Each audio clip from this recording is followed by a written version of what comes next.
Jumpa lagi konco-konco dokter desa.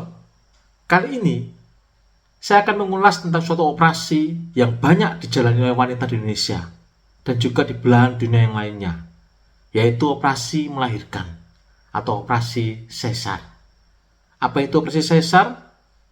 Bagaimana sejarahnya? Bagaimana indikasinya? Efek sampingnya? Komplikasinya? Tonton terus video sampai selesai dan jangan lupa untuk like, subscribe, share, dan nyalakan lonceng notifikasi agar Anda tidak ketinggalan dengan video-video saya yang terbaru. Oke, stay tune.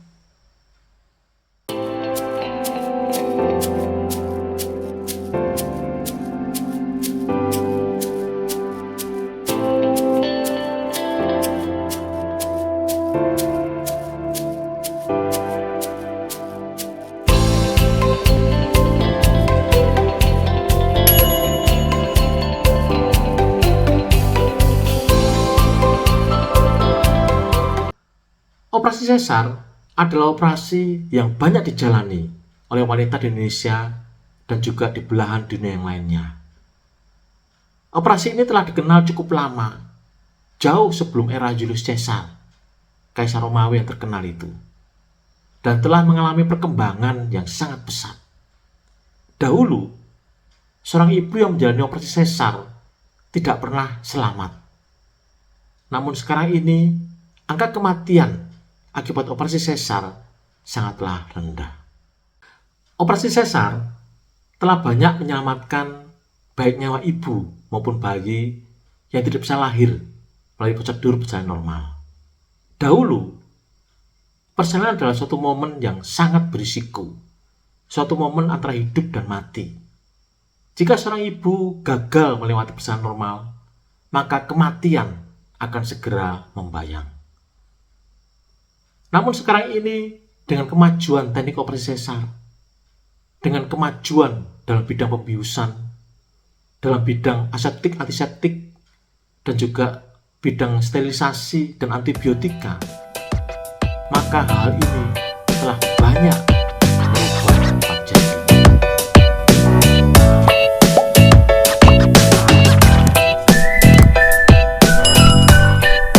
Operasi sesar adalah salah satu proses persalinan melalui tindakan pembedahan, di mana pada operasi ini dilakukan pembukaan pada dinding perut ibu dan juga dinding rahim ibu untuk mengeluarkan bayi.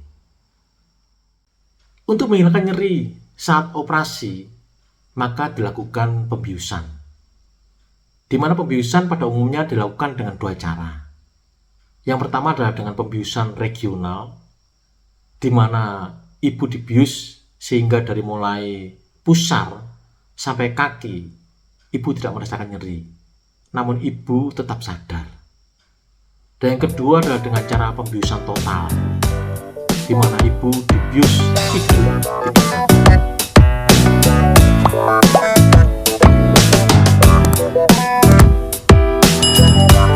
Banyak orang percaya bahwa nama operasi sesar berasal dari nama Julius Caesar, penguasa Romawi yang terkenal.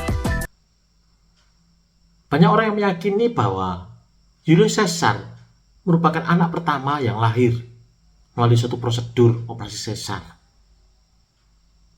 Namun, ternyata banyak ahli juga yang berpendapat bahwa hal ini adalah mitos. Dikarenakan Aurelia, ibu Julius Caesar, ternyata melalui bukti-bukti sejarah masih hidup ketika Julius Caesar beranjak dewasa. Padahal pada masa itu, operasi sesar identik dengan kematian.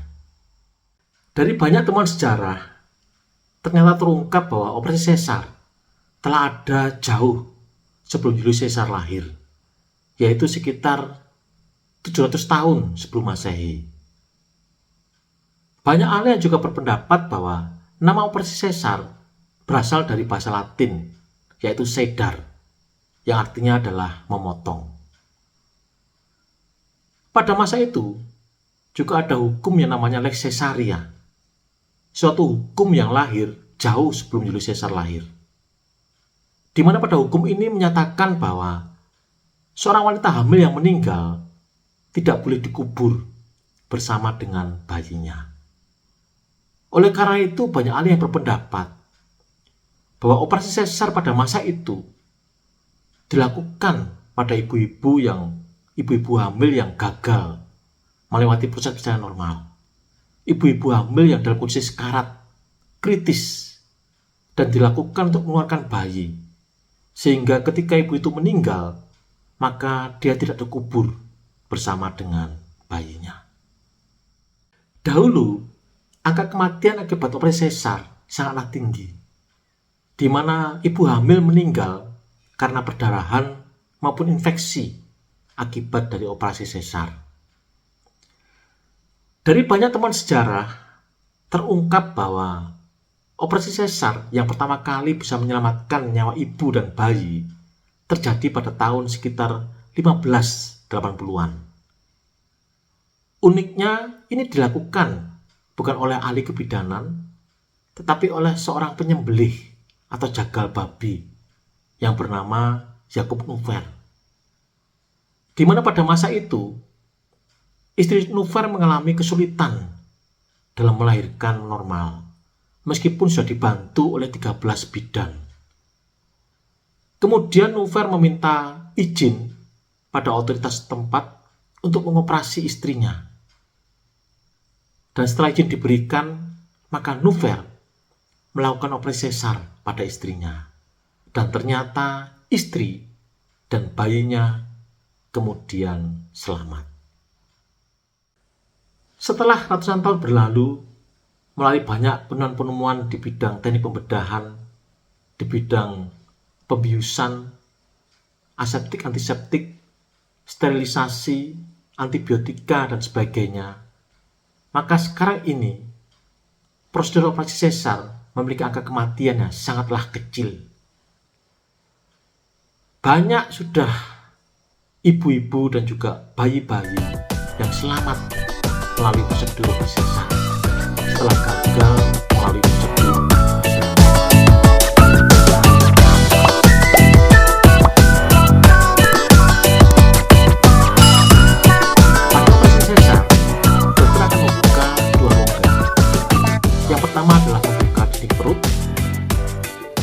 dan yang kedua adalah membuka dinding rahim untuk mengeluarkan bayi. Membuka dinding perut bisa dilakukan dengan dua cara. Yang pertama adalah dengan melakukan irisan pada perut bagian bawah secara melintang di atas pubis. Dan yang kedua adalah dengan melakukan irisan pada garis tengah tubuh antara pusar dan pubis. Sekarang ini, kebanyakan irisan perut dilakukan pada bagian bawah dengan cara melintang di atas pubis. Karena pertama, nyerinya akan banyak berkurang. Kemudian juga secara kosmetika dia lebih bagus dan bisa disembunyikan melalui celana dalam ibu. Namun jika ibu gemuk sekali dengan banyak lipatan kulit pada bagian bawah, maka lebih mudah dilakukan operasi sesar dengan irisan perut melewati garis tengah. Membuka dinding rahim bisa dilakukan dengan irisan melintang pada bagian bawah rahim. Ini disebut dengan teknik low segment cesarean section, atau dengan irisan pada rahim bagian atas. Ini disebut dengan teknik klasik atau korporil.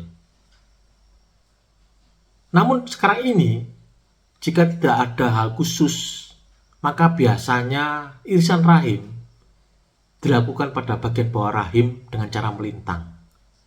Karena teknik ini biasanya kecil risikonya untuk terjadi robekan pada kehamilan selanjutnya dibanding dengan teknik irisan pada rahim bagian atas.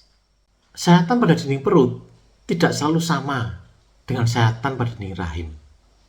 Bisa saja sayatan pada dinding perut dilakukan pada garis tengah tubuh antara pusar dan pubis, namun kemudian sayatan dinding rahim dilakukan dengan cara melintang pada bagian bawah rahim ataupun sebaliknya.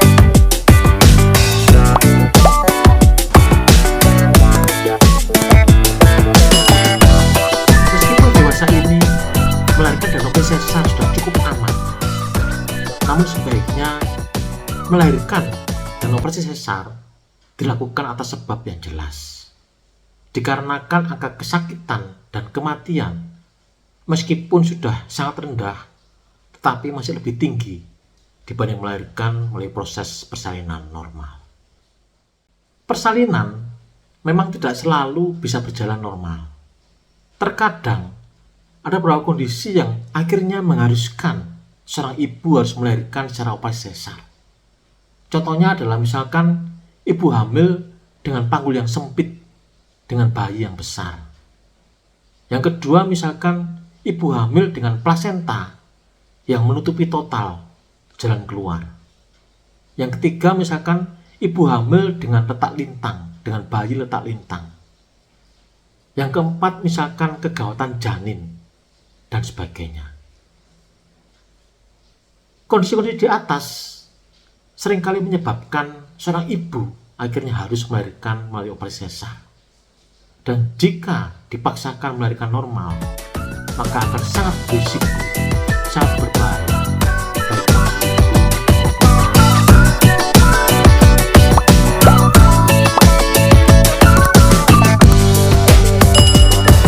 Operasi sesar, meskipun dikatakan aman, namun tetap saja bisa terjadi suatu komplikasi,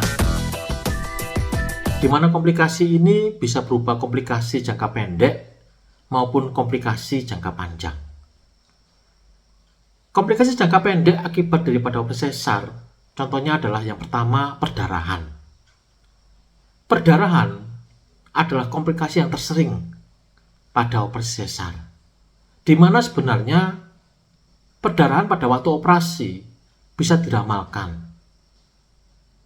Misalkan kondisi-kondisi ibu hamil dengan preeklamsia, ibu hamil dengan plasenta previa totalis, ibu hamil dengan solusio plasenta, ibu hamil dengan miom pada rahimnya.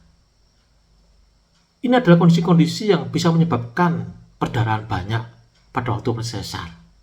Dan jika dicurigai akan terjadi perdarahan banyak pada waktu operasi, maka sebaiknya disediakan darah sebelum operasi untuk berjaga-jaga. Yang kedua adalah infeksi. Infeksi seringkali terjadi di rahim ataupun di bekas luka operasi di kulit. Infeksi ini seringkali terjadi karena memang pada waktu operasi ibu sudah jatuh dalam kondisi yang rentan untuk infeksi.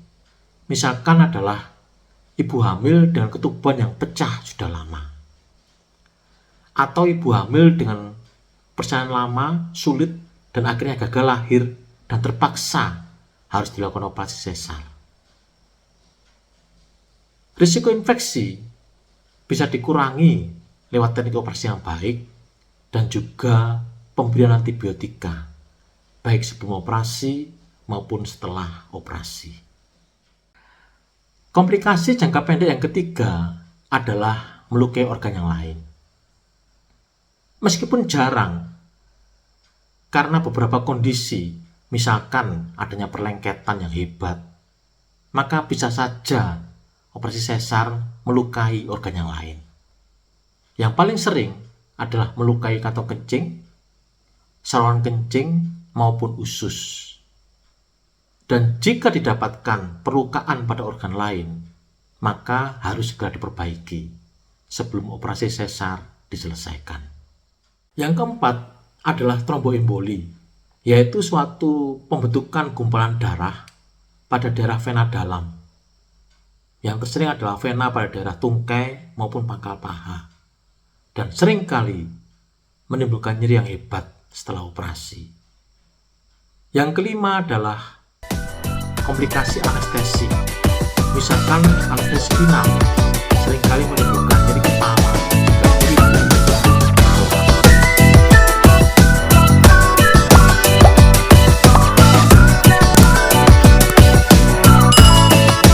Di samping komplikasi jangka pendek, operasi sesar juga bisa menyebabkan komplikasi jangka panjang. Antaranya adalah yang pertama keloid. Keloid adalah penebalan pada bekas operasi sesar setelah beberapa bulan, dan ini bisa terjadi pada beberapa orang. Kadangkala keloid juga bisa menimbulkan rasa nyeri dan juga mengganggu secara estetika. Dan biasanya untuk mengatasi keloid bisa disuntikkan suatu obat untuk menyamarkan keloid. Komplikasi jangka panjang kedua yang bisa terjadi setelah operasi sesar adalah perlekatan. Perlekatan seringkali terjadi setelah ibu sembuh dari operasi sesar. Perlekatan bisa terjadi antara dinding rahim bekas operasi dengan dinding perut, dinding rahim bekas operasi dengan usus, dinding perut bekas operasi dengan usus, dan sebagainya. Terjadinya perlekatan sangat bergantung pada teknik operasi, ada tidaknya infeksi setelah operasi, dan juga berapa kali ibu menjalani operasi sesar. Semakin sering seorang ibu menjalani operasi sesar, maka semakin besar risiko terjadinya perlekatan. Perlekatan bisa menyebabkan nyeri pada ibu, dan pada kondisi yang sangat parah, yang sangat berbahaya adalah bisa mengganggu fungsi organ. Yang tersering adalah sumbatan pada usus atau obstruksi usus.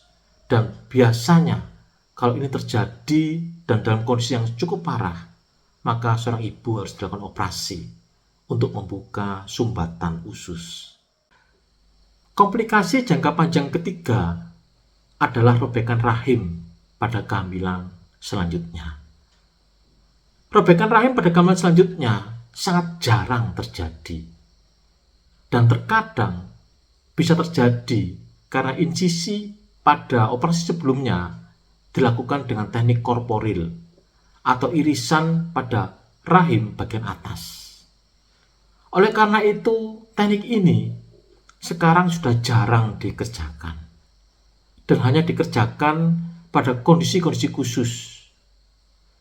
Dan teknik ini sekarang diganti dengan irisan dengan teknik low segment cesarean section, di mana irisan dilakukan pada segmen bawah rahim dengan cara melintang.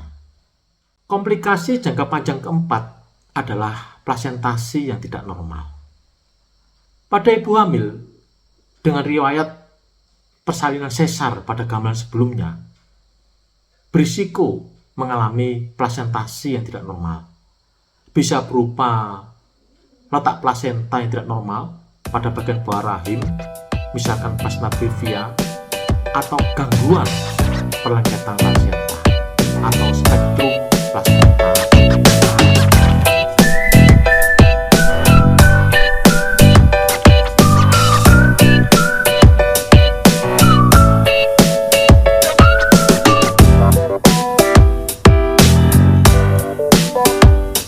Demikian ulasan sederhana yang bisa saya bagikan terkait dengan operasi sesar. Semoga bermanfaat, dan jangan lupa untuk like, subscribe, share, dan nyalakan lonceng notifikasi agar Anda tidak ketinggalan dengan video-video saya yang terbaru. Oke, sampai jumpa di video berikutnya.